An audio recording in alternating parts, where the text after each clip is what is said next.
My best friend's ex-mother-in-law demands my friend become a submissive wife to her stalker son. This is part 2 of the stalking ex story, posted almost a month after the last update. If you haven't watched the first part yet, click the link in the description. Now on to the story. This is an ongoing mess with my female 29 best friend's female 30, ex-male 29, and now her ex-mother-in-law. Now, my bestie never married her ex, but for simplicity's sake, I'll refer to her ex's parents as ex-mother-in-law and ex-father-in-law. Bestie and I live together with my parents in a newly bought house. She's pretty much a daughter to my parents, and we are platonic life partners by this point. Her ex ghosted her for 3 years and has been hounding her ever since he found out we bought a house, trying to get her to take him back and live in our house. We've tried reaching to the police, but since nothing serious has happened, we've reached a wall and can only wait. Her ex-in-laws no longer live in the US, but they did come for Thanksgiving. Though my bestie is no longer dating their son, she offered to pick them up at the airport and take them to their hotel. Reason I was told was they would do that for her when she was in college. I didn't like it since her ex is a problem, but she wanted to use the chance to ask her ex's parents to intervene and maybe get him off her back. I still didn't like it, but I figured they probably were okay, based on how she described them. And I was completely wrong. My bestie arrived in tears and with a scratched cheek. Immediately I asked her what happened and now I'm seeing red. The next part comes from how my bestie described things to me. Bestie told me picking them up went well, and they had talked about the old days.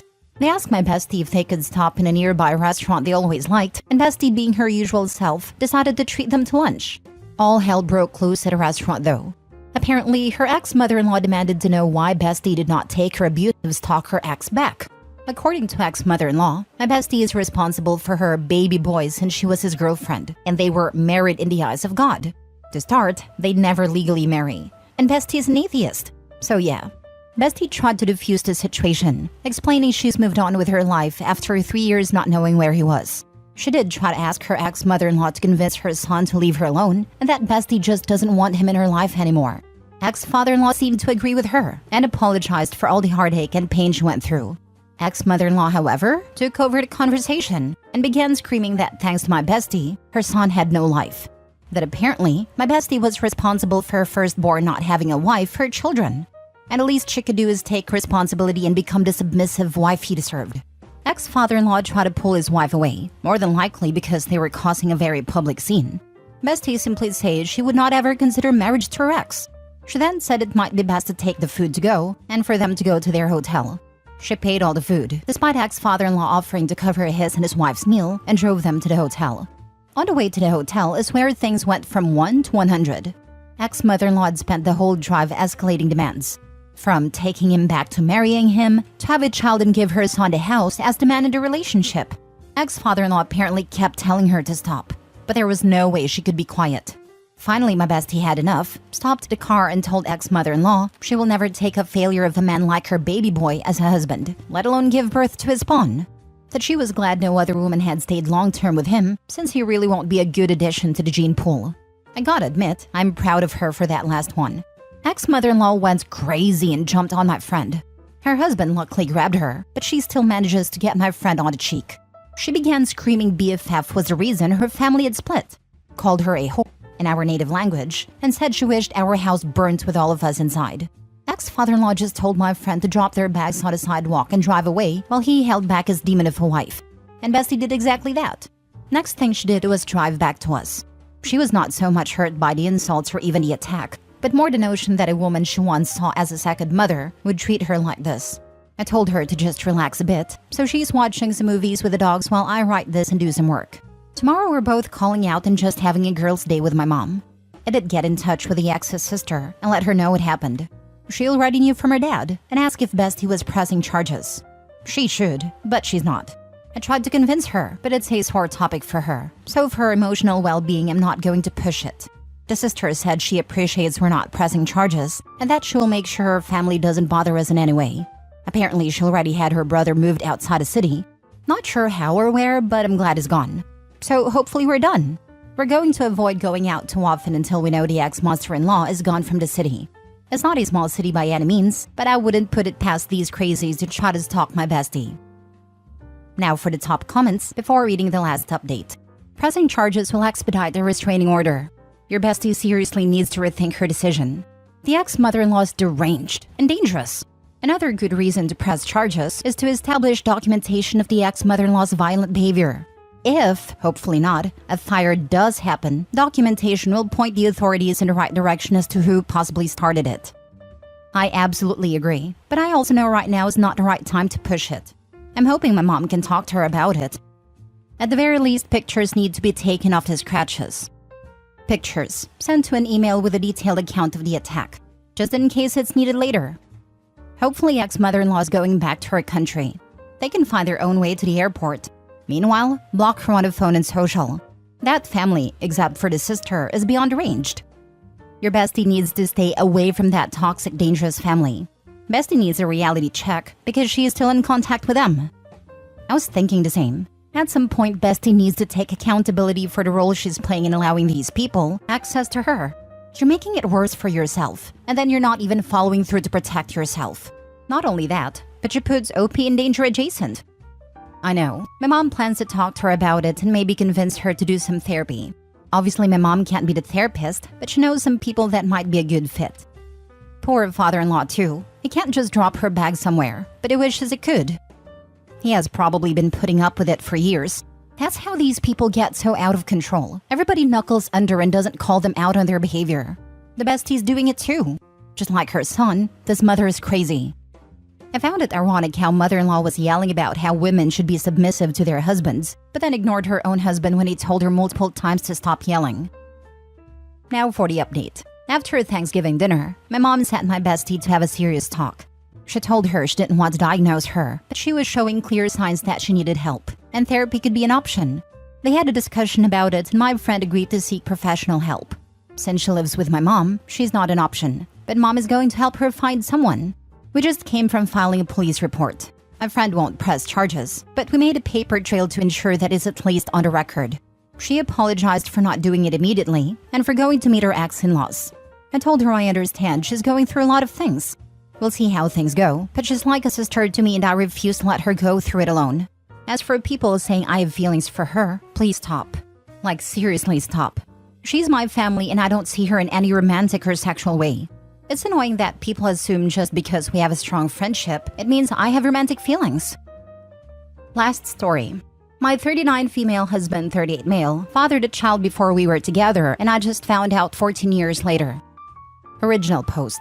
After 12 years of marriage and 2 children together, I received a Facebook message yesterday from a woman who told me that she has a 15-year-old daughter that my husband has continually denied since her birth. The child was produced from a one-night stand, and afterwards my spouse did everything he could not to see his child. The mother eventually had his parental rights terminated, and she moved away for many years. Fast forward to now, my husband has buried the secret as deeply as possible. On the other hand, his daughter is now having some issues and her mother contacted my mother-in-law in January, imploring him to reach out to his daughter, threatening to tell me if he did not. Apparently, they had a 30-minute FaceTime which he lied about last night until confronted with evidence her mother provided to me. And then he admitted that it was true, and then he blocked the account so she could not contact him again. Her mother claimed she sent the message out of love and concern for her daughter, and I understand that she wants her to have a connection with her biological father. But she blew my entire life up in the process. My husband has lied and lied and lied. He eventually admitted to everything but only went back into a corner. I asked him to leave the house last night so I could clear my head. But the truth is that I can't even look at him right now. I don't think I've ever felt so dumbfounded, hurt, confused, and betrayed all at the same time. My instinct is to call a lawyer to see where I stand, legally and financially, as I'm not sure I can continue this marriage, knowing that I might never feel like I can trust him again. My family thinks I'm being rash because I'm hurting so much, and this is 12-hour-old information. Also, knowing how he abandoned his first child makes me feel disgusted. Last night, he spoke about her as a mistake and a dark secret. He was never going to tell us about our existence because he was embarrassed. Regardless of what happened between he and I, there is a teenager out there who shares 25% of her genetic material with my beautiful children. I don't want that child, who did not ask to be born into such a messy situation, to be separated from her family forever. Even if he does not want to see her, I'd like my kids to eventually know their half-sister, because she deserves to be loved and supported, even if her father cannot. So now I'm left with options and questions, and I don't know how to proceed. Do I start the process to end my marriage, or do I try to keep my family together? When do we tell our small children about her half-sister? Anyone who has experienced this, all advice is welcome. Now for the top advice before reading the update. You are extending so much grace towards that child and I applaud you. Bottom line is, you will never trust him again. To keep such a secret for as long as he did is reprehensible. We had a great partnership before this. I'm devastated. But I don't want to continue a marriage that was based on lies. I completely understand. This is beyond a lie. This is a child's life. Your life is now forever changed. Why did he say he kept this from you? He said he was embarrassed. Since his parental rights had been terminated so many years ago, it felt like she didn't exist. He kept insisting that she was not his child, just a mistake that he made as a dumb kid. There's more backstory that will make him look even worse, but it's irrelevant at this point, just there to further add insult to his character. It seems like he just makes it worse and worse. Felt like she didn't exist? A mistake? She's a human being and shares 50% of his DNA. I can appreciate that he was stupid at 23, but my gosh. Every statement like these would make me even more disappointed in him as a human being. I feel all of this. I've been with my husband 10 years. If I found out something similar and he acted the way your husband did, I don't think I could ever trust him again. To hold on to such a big secret, to sneak around about it, then to lie when confronted? That's a lot. To top it all off, your mother-in-law knew. I know other Redditors are saying it's about how he has treated you and your children over the last 14 years, but to me it would all feel like a lie. Everyone in this situation needs counseling. I would definitely work on introducing children who share 50% of their DNA. If this child is struggling, knowing her siblings might help. It might also hurt. My mom was abandoned and her father raised other kids. She asked him once why, and he said he wasn't ready to be a father. That only made her pain worse, because why was he ready with them and never came back for her? Everyone involved needs serious counseling, and handle your feelings with your husband in the most honest way you can. Don't try to minimize things because of the idea of what your marriage is supposed to be or what others think you should do. I'm so sorry. He told me that he wasn't ready to be a father at 23 multiple times last night. Is that the best thing he did for her was to terminate his rights? Update. I had a request to post an update, and interestingly enough, I saw a message today that he actually posted in the divorce subreddit after this all happened, but he deleted it, and it was full of half-truths. This is what's been going on, and I will answer some of your questions. The mother, Carrie, of this child, Danny, has been in contact with us both since this happened. She says that the reason they told me after all these years was because Danny wanted to be involved in the lives of her two half-sisters, my bio children. She has not asked for back child support or anything like that. But now Danny has decided that she wants nothing to do with my spouse, and Carrie doesn't seem to be facilitating the relationship with my family the way she originally stated. It seems like something is amiss, but I've been lied so many times that honestly, I just can't tell anymore.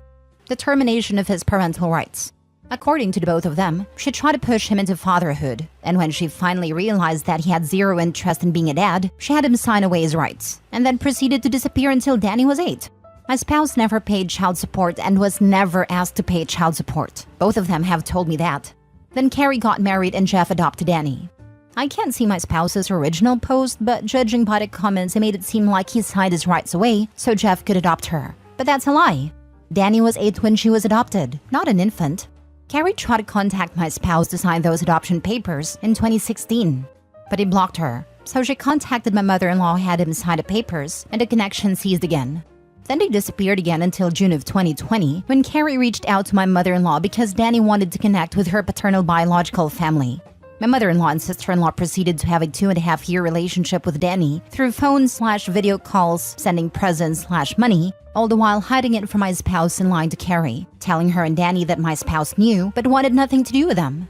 I know this to be true, as I heard my mother-in-law admit it over the phone to my spouse while I was silent on a 3-way call. My spouse had zero idea that anyone had contact with Carrie or Danny until a week after I found out about this situation.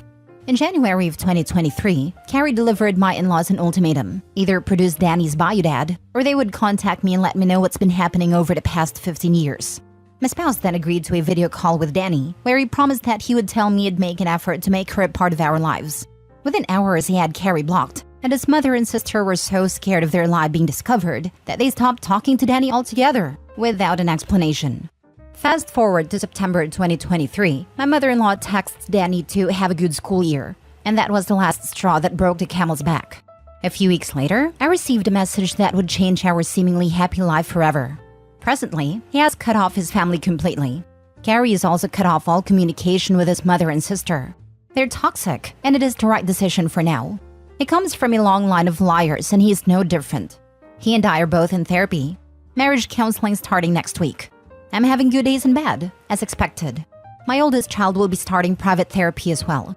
We haven't told her about Danny, but I don't feel right about keeping the secret. And I know both of my kids have been suffering from the fighting and disruption to their normally quiet lives. I've been trying to put my pieces back together, but I'm still very shattered. I'm journaling out my feelings, but anger is present a lot. I don't know if I can ever trust him again.